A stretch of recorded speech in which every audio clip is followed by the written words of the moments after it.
Good morning, folks. Today we will be discussing the chapter concerning psychological egoism found in the textbook, The Fundamentals of Ethics. I see I screwed something up. That should read chapter 7. That's what happens at 6 o'clock in the morning when you're trying to redraft something. My sincere apologies. Now, why psychological egoism? Now, from the get-go, I hope you realize that psychological egoism is not a normative ethical theory. It is not a normative ethical theory. It is what's described as a descriptive theory of human nature. You might also hear it referred to as a theory of human motivation.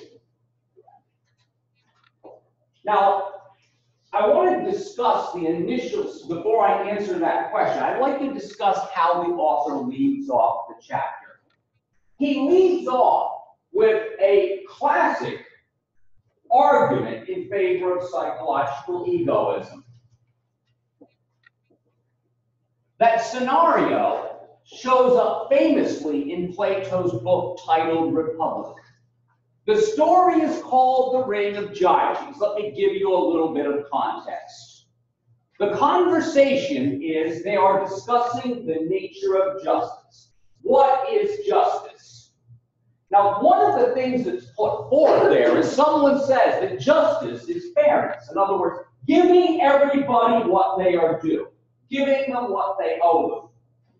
Well, Plato's half-brother Glaucon, you don't have to remember that name for the test, enters the conversation and says, Socrates, I'll tell you a different story about what I think is the nature of justice.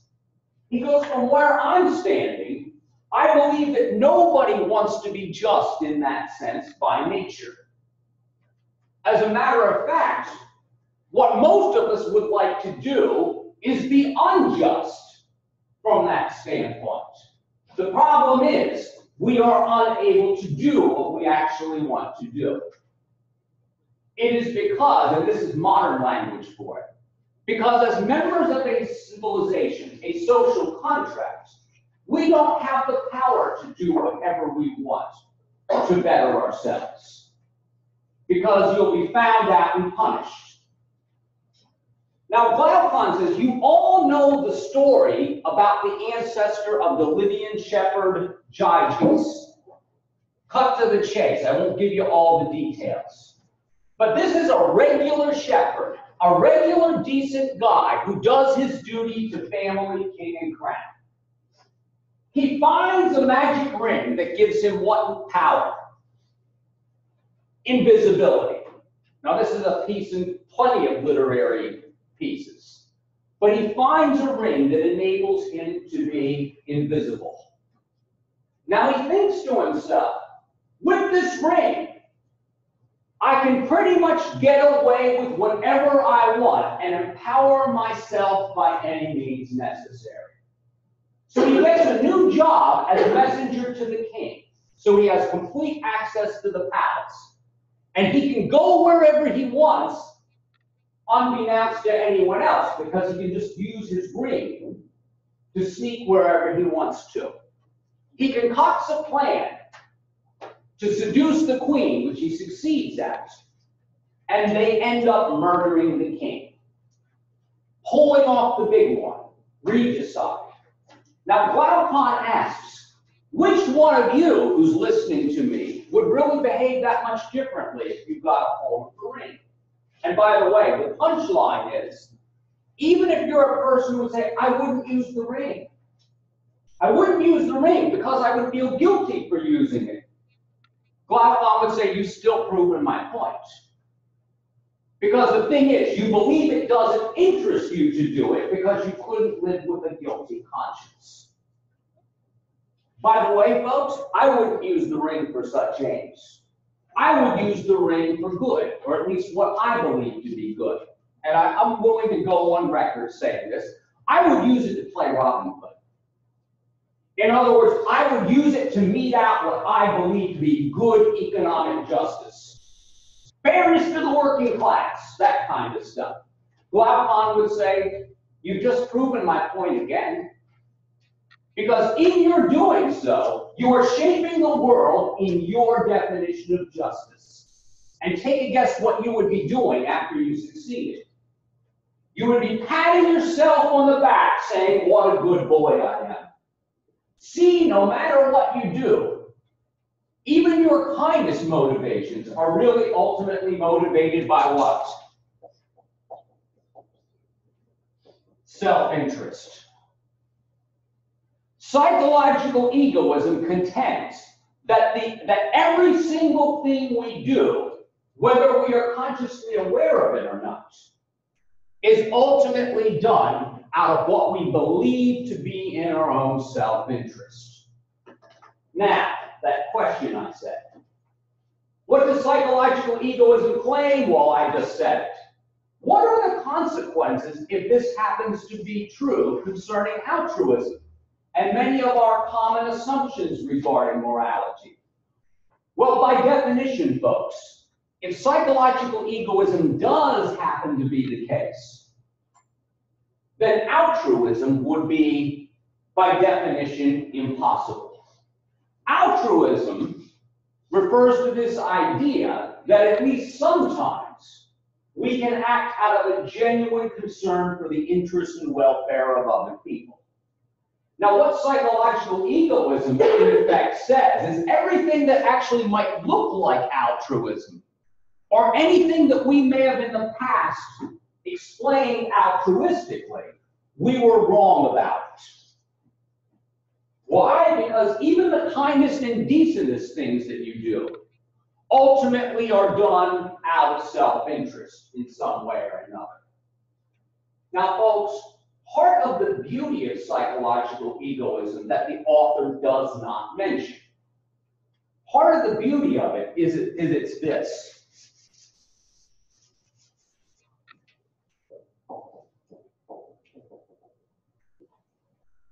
Part of its beauty is its simplicity. It reduces every single motivation to one master motivation.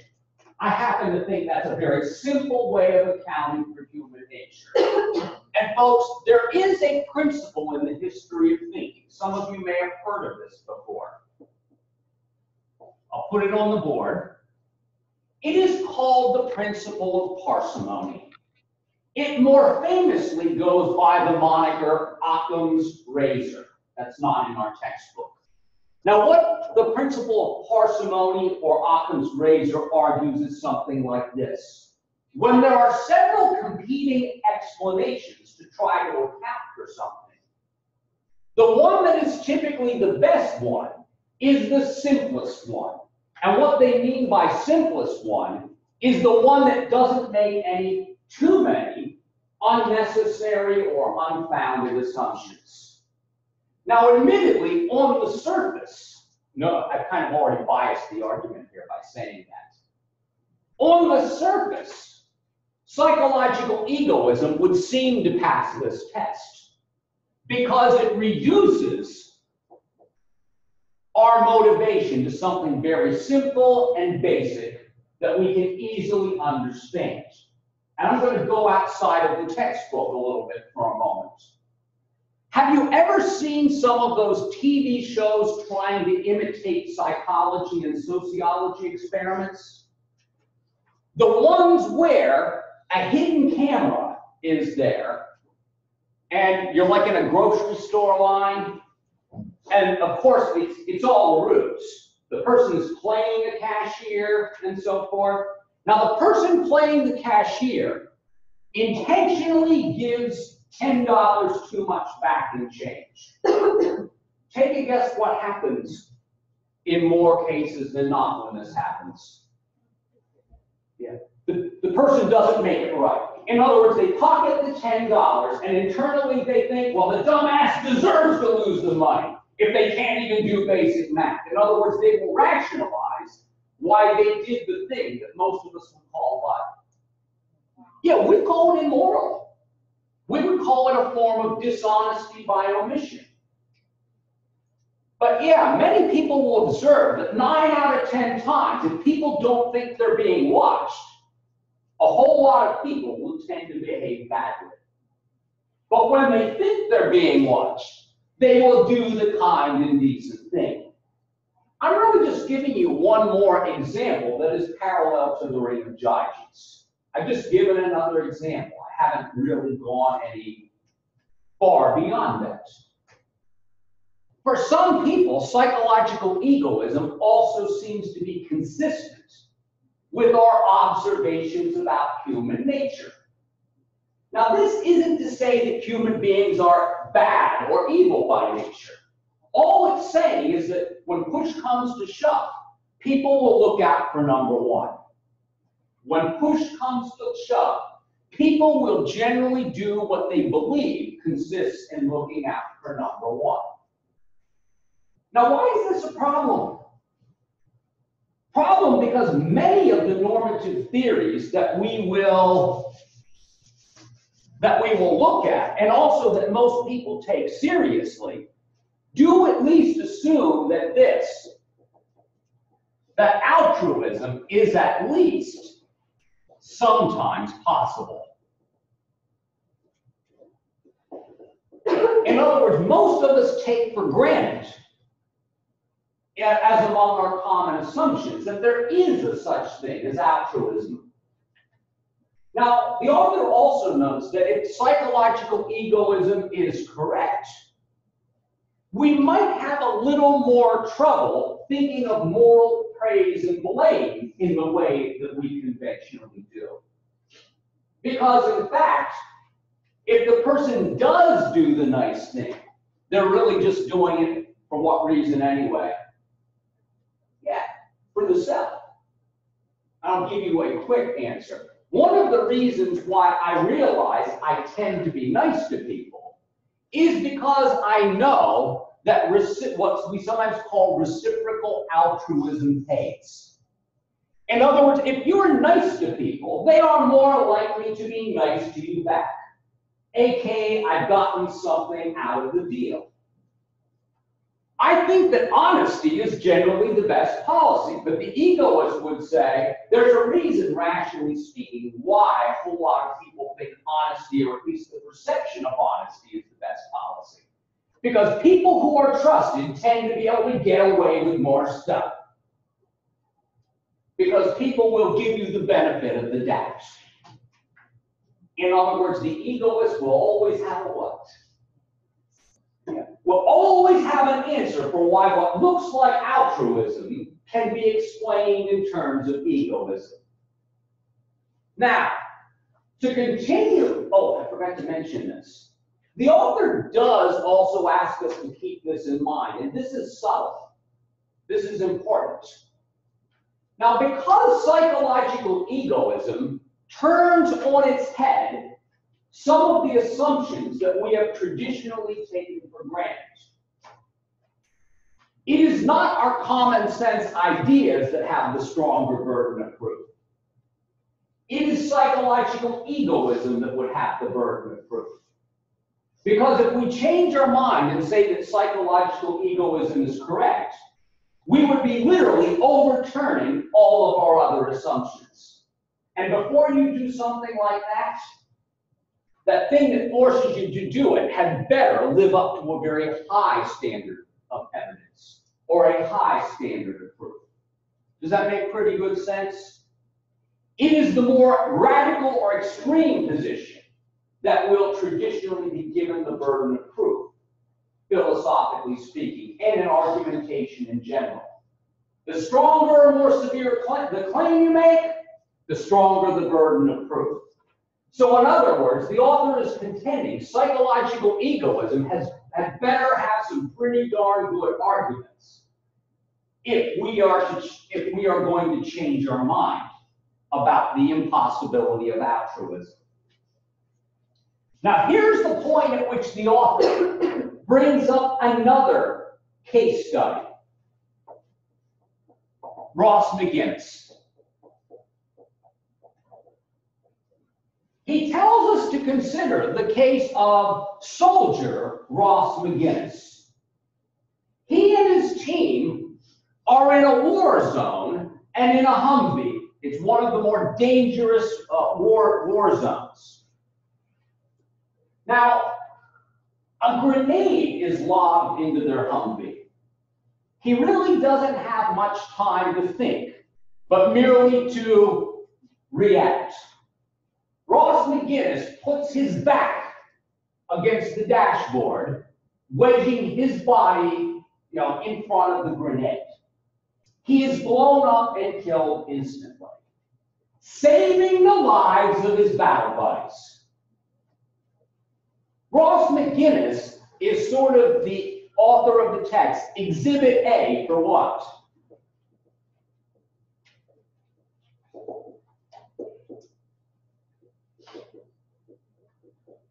The author's implicitly using this as a sort of Exhibit A that he's going to use to try to argue for altruism. Because this seems to the author to be a clear case of what? Yeah, this seemed to be a clear case of self-sacrifice purely for what? Purely for the benefit of others. In other words, the author thinks that if anything might count as a paradigm case of altruism, this one might. Because to him, it seems implausible that he was thinking, what am I going to get out of the deal? I want people to remember me as a great man. I would feel too much guilt if I weren't blowing myself up to save these people's lives. The author will find, in the end, the kinds of rationalizations that psychological egoism would use to explain McGinnis's actions egoistically to be less compelling than the case that it might be a bona fide instance of altruism. Now, more on that in a couple minutes. Now, I've already said this, but I'm going to reiterate it. The author poses the question, does it matter if psychological egoism is correct? Is the correct account of human motivations / human nature? Now, in the textbook, the author of the text frames this as a deductively valid argument. And I'll sort of lay it out.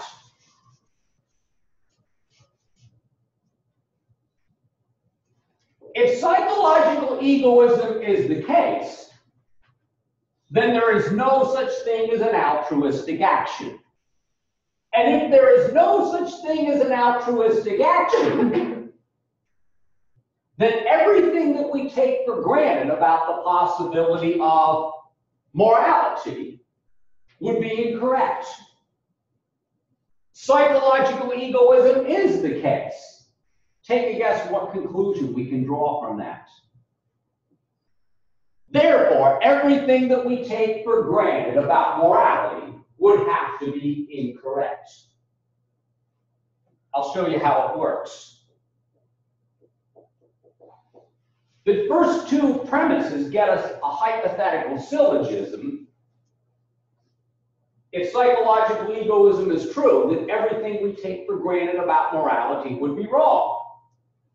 And then if P then M, and it's the case that P, we can conclude therefore M by modus ponens. Now my talk through that was merely to review for you some of the logical methods that we talked about earlier. But the author does give an argument like this in the textbook. It matters very much if psychological egoism is the case, because most of the normative theories that we will address will assume that some kind of meaningful altruism is possible. And if I can give you a backtracked example, when we had that discussion about motivations for being good, when we did religion and morality, most people believe, not everybody, but most people believe that if you are only being good so you can wear a golden crown in heaven, like I was told, that your motivation is really just selfish. In other words, you really aren't motivated by love or anything like that. You're actually being motivated by your baser urges.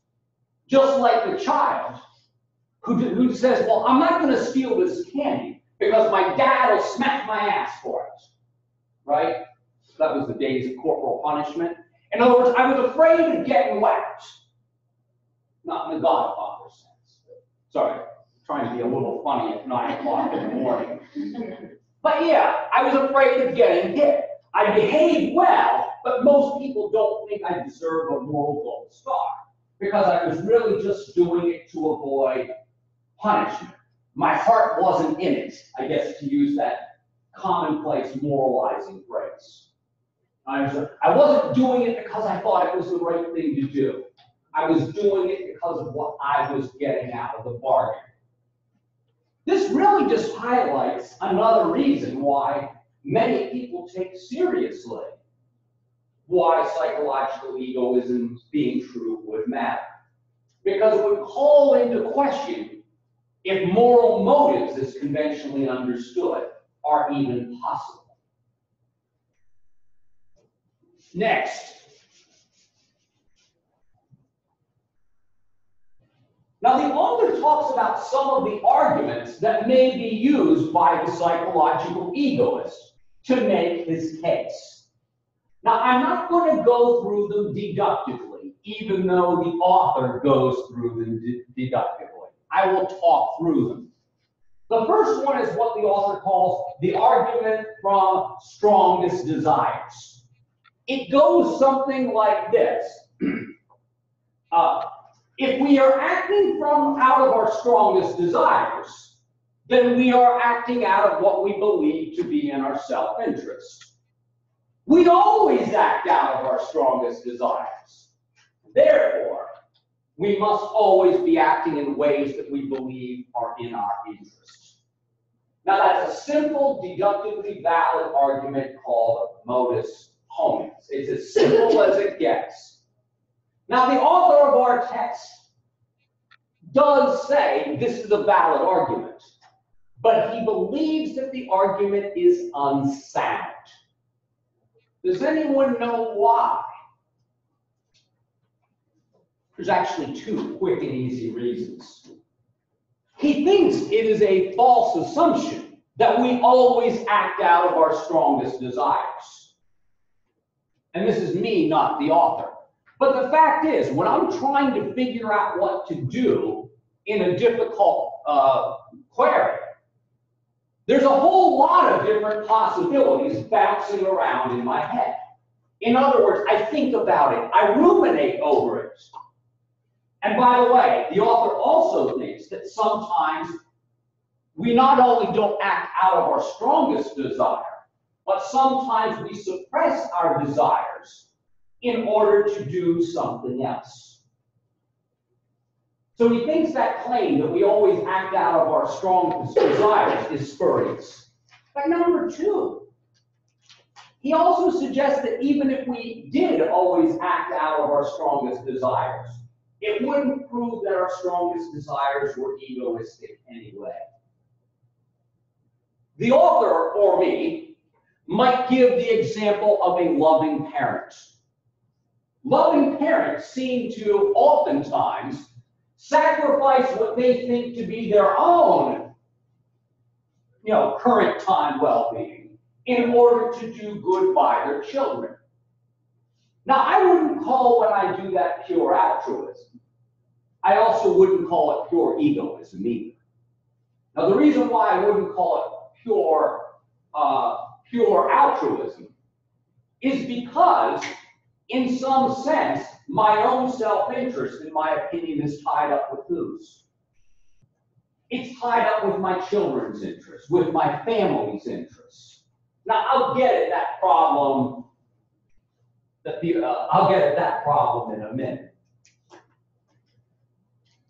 But yeah, I don't think that our strongest desires are clearly egoistic anyway. AKA, the author says this argument is at best a stretch. And if the premises are suspect, not clearly true, we've got an unsound argument. Now, this other one he calls the argument from expected benefit. And simply put, he contends that the egoist would say, any time we act we are acting out of ways that we believe will benefit us in some way or other. And if we're acting in ways that benefit ourselves in one way or another, then we are not behaving altruistically, we're behaving egoistically. But we always act in ways where we expect benefits. Therefore, we must be acting egoistically. The author contends that this fails also for a similar reason. I don't have this in my bullet point notes, but I hope that for those of you who read the chapter thoroughly, you saw that the author appealed to this logical fallacy called begging the question several times. When we beg the question, folks, we rely on a premise that's evidence for itself is basically self-referential. In other words, when we beg the question, we take a premise at face value, treat it as if it has been justified or verified, when in fact the verification is more like a restatement of the premise itself. And that's what the author contends about this assumption here. He says when you say, but we always act out of ways that benefit us. You know, we expect benefits. Well, how do you know that? Well, because we always do. He says that's not evidence at all. That makes an assumption. So the author contends that these two arguments frequently made for psychological egoism fail. Now let me continue. The author talks about what he calls two other strategies in defense of psychological egoism. The first one he calls the guilty conscience. Folks, I already alluded to the guilty conscience, but I'll give you an example. Now, suppose a student is having a problem, something came up and they weren't able to turn in their homework. Now, I give the student a break. I say, sure, you can turn it in, even though it's kind of outside of my typical homework policy. Now, it looks like I'm being a nice guy. The psychological egoist would say, you're behaving like a nice guy, but the reality is this. If you didn't cut that person some slack, you would feel bad about it later on. And because you don't want to feel guilty about it later on, you behave in this way. So your kindness to that other person is really just a kindness to yourself because you don't want to live with it. The same reason, and I'll go back to the whole hidden camera scenario, I am that person who has frequently been given the wrong change. I immediately made it right. There was an incident a couple years ago also where I was walking my dog through a parking lot and I found a wallet. It had almost $600 in it. Now, I did not even think once about doing what? I didn't think once about pocketing the money. In other words, I wanted to do what was the conventional right thing. Fortunately, there was an ID in there so I could get a hold of the owner. And of course, I found out that this was pretty much this person's entire money to get through a month and a half. $600. Now, if I hadn't done the right thing, according to psychological egoism, I would have ultimately felt guilt for it. And that's why I did the thing that looks altruistic on the surface, but they would say it's not really altruistic. I was ultimately doing it so I could allay a guilty conscience. And by the way, am I telling you the story here? The psychological egoist might say, brother, you're actually patting yourself on the back. Look at how moral I am. In other words, you're basically saying, look at me, look at how great I am. How egoistic do you get?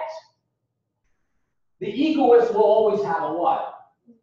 always have an answer for why what might typically look altruistic can be explained via egoism.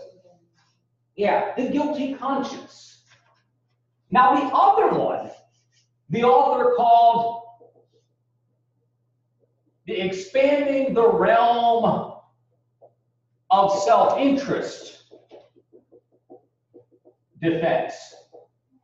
And by the way, this goes something like this. I've already alluded to this. Yeah, I can go on camera saying this. My daughter won't watch the video. I'm actually in a position right now where I am putting myself out financially pretty badly to cover almost all of my daughter's tuition right now. And by the way, it hurts. It really, really hurts. I am not enjoying it. Now, of course, I think it's the right thing to do. And I also, to some extent, am more concerned about the well-being of my daughter than I am of myself. Because I know what it means to live with crippling debt. I know what it feels like to be poor. I know what it feels like to be constantly worried about money. And because I love my daughter, I don't want her to have as ghastly of a year 20 to into my 40s as I have. Constantly worried about money. I want her life to be better than mine.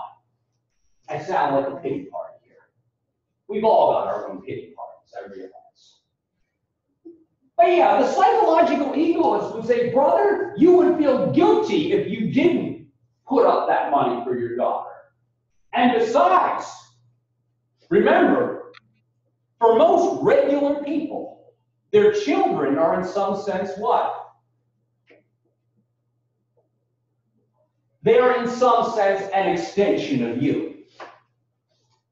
So in other words, when I'm doing something for my daughter, according to this argument, I'm actually doing it for me. It's just kind of takes a different circuit, if you will. Now, I want to make this as blunt as I can make it. If psychological egoism is true, to some extent, it is also saying that all love pretty much reduces to what kind of love? Yeah, self-love. So when I do nice things for my family, when I do nice things for my friends, when I do something nice for my wife, which I occasionally do, believe it or not, the egoistic argument would be you're ultimately doing it for yourself. The egoist might even get even more blunt with me. He says, well, whenever you buy something nice for your wife, I know what's really going on in there, even if you don't notice it. You're really just getting yourself a get-out-of-jail-free card for when you screw up the next time.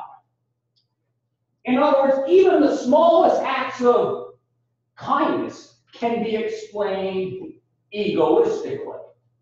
Oh, by the way, folks, how about those kind of people who go to all kinds of self-sacrificing lengths to try to better the world? That is, they don't gain it all materially for it. The psychological egoist would say that you gain psychologically for those things. You know, people with martyr complexes. In other words, they get some kind of rise out of martyring themselves. You get my drift here? Yeah, this is one way of trying to defend psychological egoism. You take things that traditionally look like altruism, and you explain how it still fits into an egoistic model. Now, last part of the chapter. We'll actually end on time today. What is the author suggesting when he tells us that we ought to let the evidence decide? So I'll give you my 2 bullet points for this. Now keep in mind, the author suggests that because psychological egoism really does stand all of our assumptions on their head, it's got the stronger burden of proof. The author would say that, and this is going to sound cliche, if it looks like a paradigm case of altruism, isn't it actually more simple to suggest that perhaps maybe it actually might be a case of altruism? You know, if it's walking like a duck and quacking like a duck, darn it, well, perhaps it's what? Perhaps it's a duck.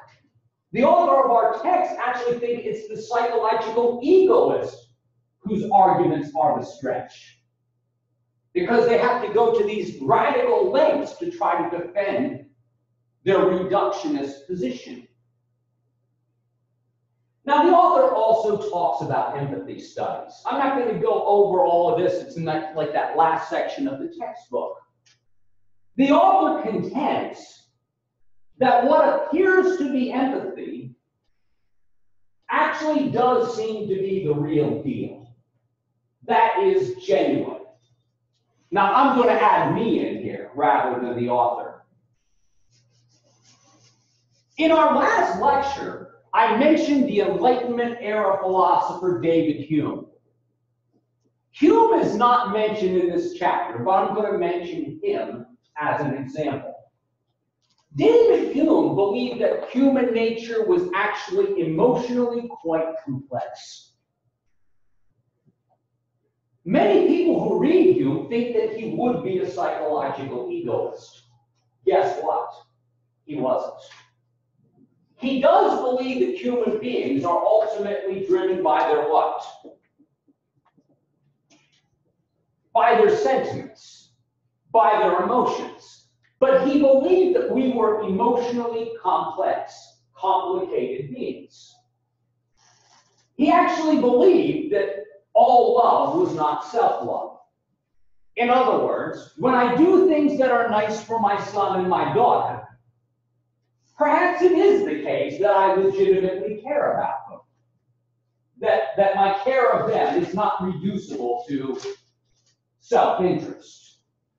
Or that when I do a nice thing for a stranger, perhaps I actually do see the humanity in that stranger, and I actually give a rip about that person's well-being.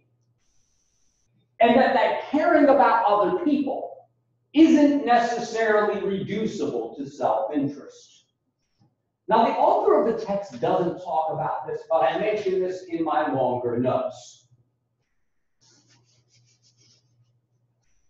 I do mention that not only is psychological egoism reductionist, that is, it takes a very complex phenomenon and it tends to reduce it to the simplest fundamentals possible. In some cases, reductionism does seem to make sense. For example, in many of our scientific understandings of things, reductionist thinking has borne fruits. But simply because a theory is simple and seems to bear fruit and seems to be explanatory doesn't mean that it's correct. Doesn't mean that it's correct. Now, the other problem, and this is very subtle, and this is probably why the author doesn't talk about it, but your homework question was about it, and I might be cheating a little bit here, is the fact that psychological egoism cannot be definitively disproven a strength or a weakness of the theory.